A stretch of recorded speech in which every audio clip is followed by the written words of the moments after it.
Okay, അപ്പോൾ സാറിൻ്റെ ഇപ്പം നമ്മുടെ സീരിയലിലേക്ക് വരികയാണെങ്കിൽ ജ്വാലയ എന്ന് പറയുന്ന ഒരു സീരിയൽ, എനിക്ക് തോന്നുന്നു മലയാളത്തിലെ ആദ്യ മെഗാ സീരിയലാണെന്ന് തോന്നുന്നു. ആദ്യത്തെ അല്ല, വേറെ സീരിയലുകൾ വന്നിട്ടുണ്ട്. പക്ഷേ ഈ പറഞ്ഞ ഒരു വലിയ ഒരു പാരഫെർണിയയിൽ രംഗപ്രവേശനം ചെയ്ത് ജ്വാലയായിരുന്നു. കാരണം മമ്മൂട്ടി എന്ന് പറയുന്ന ഒരു വലിയ ഒരു മലയാളത്തിലെ വലിയൊരു മഹാനടൻ്റെ പ്രൊഡക്ഷനിൽ വരുന്നൊരു പ്രൊജക്റ്റ് ആകുമ്പോൾ സ്വാഭാവികമായിട്ട് അതിന് അത്തരത്തിലുള്ള സ്വീകാര്യതയും ഒരു പ്രതീക്ഷയും ഒപ്പം തന്നെ അത്രയും തന്നെ ചലഞ്ചസും ഉണ്ടാവും. തീർച്ചയായും നാച്ചുറലി ഉണ്ടാവുമല്ലോ, പ്രതീക്ഷാഭാരം എല്ലാം ഉണ്ടാവും. അപ്പോൾ അങ്ങനെ അതുകൊണ്ടാണ് അത് കൂടുതൽ അന്ന് ശ്രദ്ധിക്കപ്പെട്ടത്. പക്ഷേ അതിൻ്റെ ഒരു വിജയം ഒരിക്കലും നമ്മൾ പ്രതീക്ഷിക്കുന്നതിനൊക്കെ അപ്പുറത്തായിരുന്നു. അതിൻ്റെ മോണിറ്ററി ബെനിഫിറ്റും അതിൻ്റെ റീച്ചും ഒക്കെ ഇന്നും ബ്രേക്ക് ചെയ്യാൻ പറ്റാത്ത ഒരു റെക്കോർഡാണ്.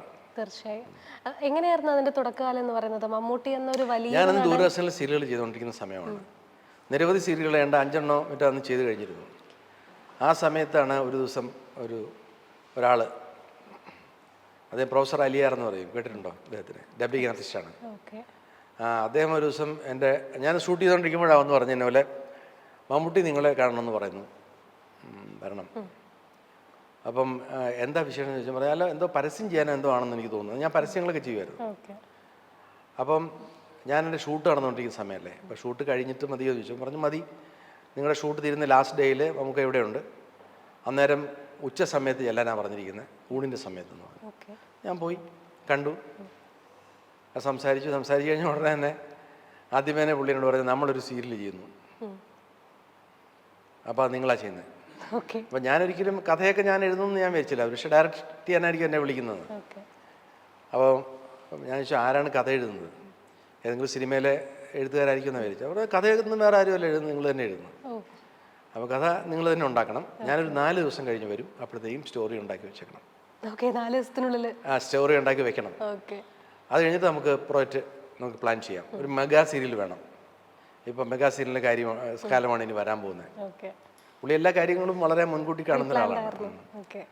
അപ്പോൾ ആ രീതിയിലുള്ളൊരു പ്രോജക്റ്റ് ആയിരിക്കണം എന്ന് പറഞ്ഞു. ഞാൻ അദ്ദേഹം 4 ദിവസം കഴിഞ്ഞ് വന്ന് അദ്ദേഹം എന്നെ വിളിച്ചപ്പോൾ ഞാൻ കഥ റെഡിയാക്കി വെച്ചു. 4 കഥ റെഡിയാക്കിയിരുന്നു.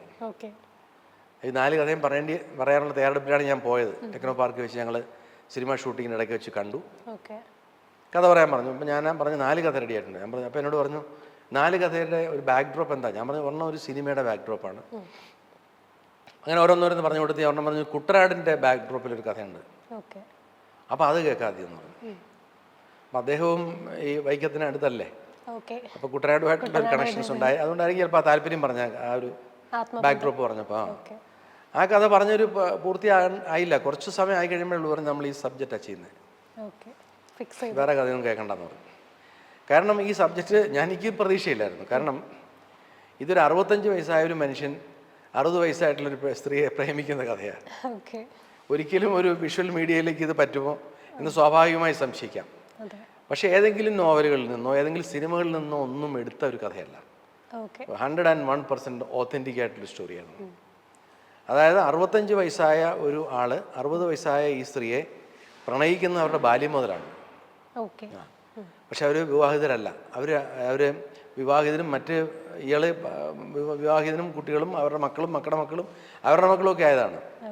ഈ സ്ത്രീ മാത്രം വിവാഹം ചെയ്യാതെ കഴിയുന്നു. വളരെ പ്ലേറ്റോണിക് ആയിട്ടുള്ളൊരു ലവ് നമ്മൾ പറയില്ലേ, അത്രയൊരു പ്ലേറ്റോണിക് ലവിൻ്റെ സ്റ്റോറിയായിരുന്നു. അവരുടെ മക്കളും ഒക്കെ ഈ നോവലിൽ വരും. പക്ഷേ ഇവരുടെ ഒരു ജീവിതയാത്രയാണ് പ്രധാനം. അപ്പോൾ പുള്ളി പറഞ്ഞു ദിസ് ഈസ് യുണീക്ക്, നമുക്കിത് ചെയ്യാം. അപ്പോൾ കുട്ടനാട്ടിൽ വെച്ച് ചെയ്യാനുള്ള ഒരുപാട് തടസ്സങ്ങളുണ്ടായിരുന്നു. കാരണം അന്നത്തെ ടെക്നോളജി വൈസിലും മറ്റു കാര്യങ്ങളും, പിന്നെ കുട്ടനാട് എന്ന് പറയുന്ന ഒരു ഭയങ്കരമായ ചലഞ്ചാണ്. അപ്പം നമ്മളത് കുടിയേറ്റ കർഷകരുടെ കഥയാക്കി പെട്ടെന്ന് തന്നെ മാറ്റി, എളുപ്പമാണല്ലോ, മാറ്റിയിട്ട് നമ്മൾ ഹിൽ സ്റ്റേഷനിലേക്ക് മാറ്റി. അങ്ങനെയാണ് ആ കഥ. 2 സമുദായങ്ങളിലെ 2 ആൾക്കാരാണ്. ഒന്ന് ക്രിസ്ത്യൻ സമുദായത്തിലെ കൊച്ചു ത്രേസ്യ എന്ന് പറയുന്ന സ്ത്രീയും ഹിന്ദു സമുദായത്തിലെ കൃഷ്ണപിള്ള എന്ന് പറയുന്ന ഒരാളുടെയും പ്രണയമാണ് ഇതിൻ്റെ രീതിവൃത്തം എന്ന് പറയുന്നത്. അപ്പോൾ അതെങ്ങനെയായിരുന്നു ആ ഒരു മൊമെന്റ് എന്ന് പറയുന്നത്? കാരണം ഒരു മഹാനായ നടൻ മമ്മൂക്ക വന്ന് ഇങ്ങോട്ടേക്ക് പറയുകയാണ്, താൻ ചെയ്യണമെന്ന് പറഞ്ഞിട്ട് പറയുകയാണ്. അപ്പോൾ അപ്പോഴുണ്ടായിരുന്ന മനസ്സിൽ കൂടെ കടന്നുപോയ ആ മൊമെന്റ്? അപ്പോൾ എനിക്ക് അങ്ങനെ യാതൊരു എക്സൈറ്റ്മെന്റ് ഉണ്ടായില്ല എന്നുള്ളതാണ്. കാരണം ഞാൻ സീരിയലുകൾ 4 ചെയ്ത് കഴിഞ്ഞു. അത് തന്നെ എല്ലാ സീരിയലുകളും ജനങ്ങൾ അക്സെപ്റ്റ് ചെയ്ത സീരിയലുകളായിരുന്നു, ഒന്നിനൊന്ന്. അപ്പോൾ അതുകൊണ്ട് സ്വാഭാവികമായിട്ട് ഒരു സിനിമ എന്ന് പറഞ്ഞാൽ ഇപ്പോൾ എനിക്കൊരു എക്സൈറ്റ്മെന്റ് ഉണ്ടായിരുന്നു. അപ്പോൾ എന്നെ സംബന്ധിച്ചിടത്തോളം എൻ്റെ മുമ്പിലുള്ള ചലഞ്ച്, എനിക്ക് വളരെ കോൺഫിഡൻ്റ് ആയിട്ടുള്ളൊരു സ്റ്റോറിയാണിത്. ആദ്യന്തം ഈ കഥ ഞാൻ എഴുതി വെച്ചിരുന്നതാണ്. ആദ്യന്തം അവസാനത്തെ സീൻ വരെ ഈ കഥ ഞാൻ എഴുതിയതാണ്. അപ്പോൾ അതുകൊണ്ട് ആ കോൺഫിഡൻസ് ഉണ്ടാവും. അപ്പോൾ അതിനൊക്കെ ഫുൾ ഫ്രീഡമാണ് അദ്ദേഹം തന്നത്. യാതൊരു തരത്തിലുള്ള ഇൻ്റർഫിയറൻസും ഇല്ലായിരുന്നു. കംപ്ലീറ്റ് ഫ്രീഡം തന്നു, കംപ്ലീറ്റ്. എന്നിട്ട് എന്താ വേണ്ടതെന്ന് പറഞ്ഞാൽ മതി. ഉടനെ എഴുത്താരംഭിക്കാൻ ഇമ്മീഡിയറ്റ്ലി എന്നെ എഴുതാനായിട്ട് നിർബന്ധിച്ചു. ഉടനെ ഞാൻ എഴുതുന്നു. അദ്ദേഹം പിന്നെ വരുമ്പോഴത്തേക്ക് ഞാൻ സ്ക്രിപ്റ്റ് കൊടുക്കുന്നു. ഒരു കുത്തു കോമ പോലും വിടാതെ അദ്ദേഹം അത് എഗ്രി ചെയ്യുന്നു. നല്ലതാണെന്ന് പറഞ്ഞു. ടൈറ്റിലും പുള്ളി ജ്വാല എന്നായിരുന്നു ഞാൻ ടൈറ്റിൽ ഇടുന്നത്. ജ്വാലയായി എന്ന് അദ്ദേഹം ആക്കിയത്. അപ്പോൾ ഇമ്മീഡിയറ്റ്ലി നമ്മൾ വർക്ക് ആരംഭിക്കുകയാണ് ചെയ്തത്, വേറെ ഒന്നും ചെയ്തില്ല. അപ്പോൾ അതൊക്കെയായിരുന്നു എൻ്റെ എക്സൈറ്റ്മെൻ്റ് എന്ന് പറയുന്നത്. ഈ പുള്ളി എനിക്ക് അഡ്വാൻസ് തന്നു. അഡ്വാൻസ് തന്ന് 1000 രൂപ ഉണ്ടായിരുന്നു പുള്ളിയുടെ പേഴ്സിൽ. 1 രൂപ ആരുടെ അടുത്ത് നിന്ന് ഒരാളുടെ കടം വായിച്ച് 1000 രൂപ എൻ്റെ തന്നു. അതുകൊണ്ട് ഞാൻ ജീവിതത്തിൽ ആദ്യമായിട്ടാണ് ഒരാൾക്ക് അഡ്വാൻസ് കൊടുക്കുന്നത്. ഞാൻ അഡ്വാൻസ് വാങ്ങിച്ചു മാത്രമേ ഇതിനു മുമ്പ് ഒരാൾക്ക് അഡ്വാൻസ് കൊടുത്തിട്ടുണ്ട് പുള്ളി. അത് MT വാസുദേവൻ നായർക്കാണ്. അത് അദ്ദേഹത്തിൻ്റെ കാലം എന്ന് പറയുന്ന നോവല് സിനിമയാക്കാൻ വേണ്ടിയിട്ട് അദ്ദേഹത്തിന് അഡ്വാൻസ് കൊടുത്തതാണ്. പക്ഷെ അതിനുശേഷം ഒന്നും സംഭവിച്ചില്ല. അത് MT അതിനെക്കുറിച്ച് സംസാരിച്ചു പോലും ഇല്ലെന്നാണ് നമുക്ക് പറഞ്ഞത്. ഇപ്പം ചോദിക്കാനുള്ള ഇതുമില്ല, ചോദിച്ചുമില്ല. ഇതിപ്പോൾ നിങ്ങൾക്ക് തരാണ്. പക്ഷേ എനിക്ക് ഒരു സെൻറ്റൻസ് പറയാനുണ്ട്. എന്താണെന്ന് ചോദിച്ചു. അത് ഞാൻ ഇത്രയും വർഷമായിട്ട് ഉണ്ടാക്കിയൊരു ഇമേജ് ഉണ്ട്, മമ്മൂട്ടി എന്ന് പറയുന്നൊരു ഇമേജ്.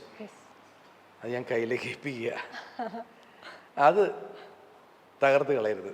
അത് മാത്രമേ എനിക്ക് പറയാനുള്ളൂ. ബാക്കി ഫുൾ ഫ്രീഡം. അത് ഭീകരമായ ഒരു ആഘാതമായിരുന്നു എനിക്ക്.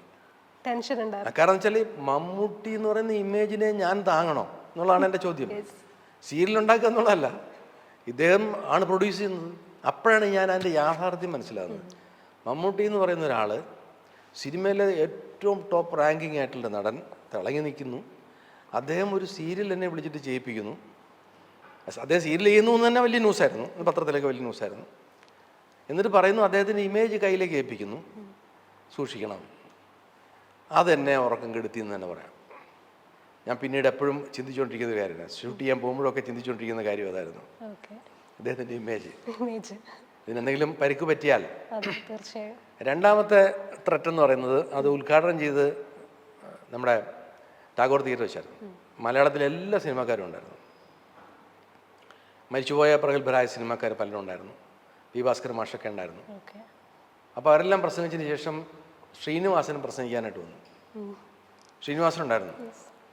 അപ്പോൾ പുള്ളി വന്നിട്ട് പറഞ്ഞു, മമ്മൂട്ടി വലിയൊരു കാൽവയ്പ്പാണ് നടത്തിയിരിക്കുന്നത്. സീരിയലാണ്, പല സീരിയലുകളൊക്കെ ഞാൻ കാണുന്നുണ്ട്. ഇത് മോശമായ ഞാനായിരിക്കും ആദ്യം കൂവുന്നത് തീർച്ചയായും എന്ന് പുള്ളി ഒരു ഡയലോഗ് അടിച്ചു. അത് രണ്ടാമത്തെ അടിയായിരുന്നു എനിക്ക്.